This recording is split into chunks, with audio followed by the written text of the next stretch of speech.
everybody. Keep those hands together for Iain Lanivich. What's up? I'm Ian, spelled with two I's. Don't trust any of those one-eyed Ians. He's probably a dick. Oh, that didn't work. So I just got home from a work trip and a family trip. Now on a work trip, everything's planned. But with a family trip, everyone's got an opinion. My wife, kids. You know who doesn't get to have an opinion? Me. Because when I do, they call me selfish. I get jealous of people that take solo trips. Did it once. To jail. Now I'm not talking about an unexpected overnight stay like some of you might be familiar with, sir. I'm talking about an all-inclusive one-week trip to the Slammer for selling a $5 joint to an undercover cop at a Wiggles concert. It was like toot toot chugga chugga big cop car for you Wiggles fans out there. So wife and kids were already inside, thought I was helping out another dad. I flashed my diaper bag. That's code for Dad's got weed. He flashed his badge. Obviously he didn't have kids or else he'd understand the need to get high at these types of events. Fucking Wiggles. So nowadays everywhere I go it's like I'm surrounded by pot smokers. Like this guy right here. Read a study about pot smokers under 30. Do we have any out there tonight? Maybe not in this room. But did you know that 86% of marijuana smokers under the age of 30 have never rolled a joint? 80% have only purchased marijuana legally. And nearly 100% of us old schoolers think they're all a bunch of white-collar stoners. Make sure you wear your suit and tie-dye before you light up, bro. Have your hourly worker pack your bowl for you so you don't get your hands dirty. Now I know why they vape. So back in my day, if you wanted to smoke pot, you had to work for it. And my dad thought I was taking an interest in his tools and workbench in the garage. I was out there MacGyvering pipes and shit so I could smoke. Building my own bowls and bongs. One time my cousin stayed the night and I heard a scream. I go running down the hall, turn the corner, he's got a swarm of bees attacking him. Now, he's fine, but my dad was freaking out. Like, how'd all these bees get in the house?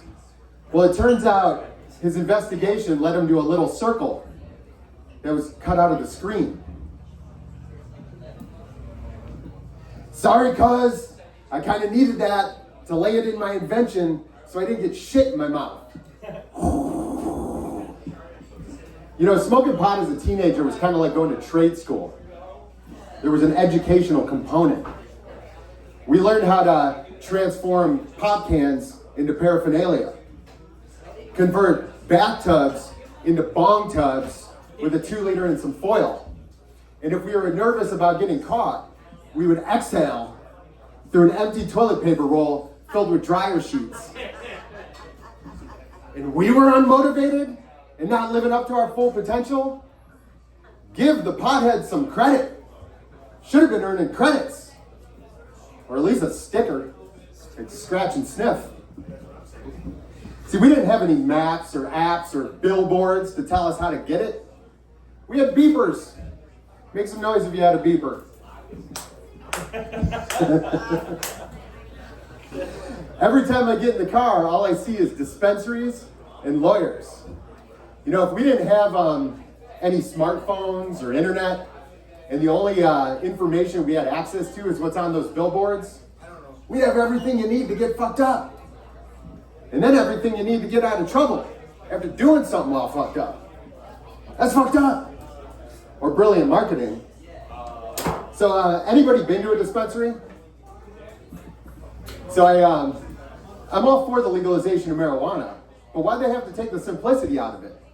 I used to ask if you had any, you'd say yes. I'd give you money, you'd give me a bag. That was it. No options. So I finally had the chance to go to my first dispensary. I was all excited, only to be met by a woman that was younger than my daughter, speaking to me in a language that's only understood by chemists, and apparently pot smokers under 30. I got a question. What is all this shit? Pre-rolls, edibles, topicals, Lunchables, with Capri Sun for cottonmouth protection. So basically, my other question is when did they start calling weed a flower? You know, no offense to all the pussies in the room, but I don't want my weed to sound like a pussy, all beautiful and blooming. You know, what happened to cool names like reefer and ganja and dope? That shit got you, pussy. Obviously, the pot smokers were not consulted in these decisions. I didn't see that on the ballot. You know how much play Dre and Snoop got for The Chronic? Would have been a whole different story if that album was called The Flower. If the G, and ain't nothing but a G thing, stood for gardening. I think we should test it out. Y'all agree? Feel free to, all four of you, to sing along with me if you know the lyrics. Okay? 1, 2, 3 into the 4. Snoop Doggy Dogg and Dr. Dre is at the door, ready to make an entrance, so back on up, cause you know we about to dig shit up. Right? Going good so far, right? Let's see where it goes from here. Give me the garden right first so I can remove the rubble. Fertilize my soil so it don't get in trouble. Ain't nothing but a G thing, baby. Just germinating weed and daisies. Paul Pipitone is the booker that pays me. I wish. Well, that's what I got for you guys tonight. I got a wiggle show down the street I gotta hit. I'm in, and I'm out. Peace. Keep it going for Iain Lanivich, everybody. Iain Lanivich, everybody. Everybody, your next comedian.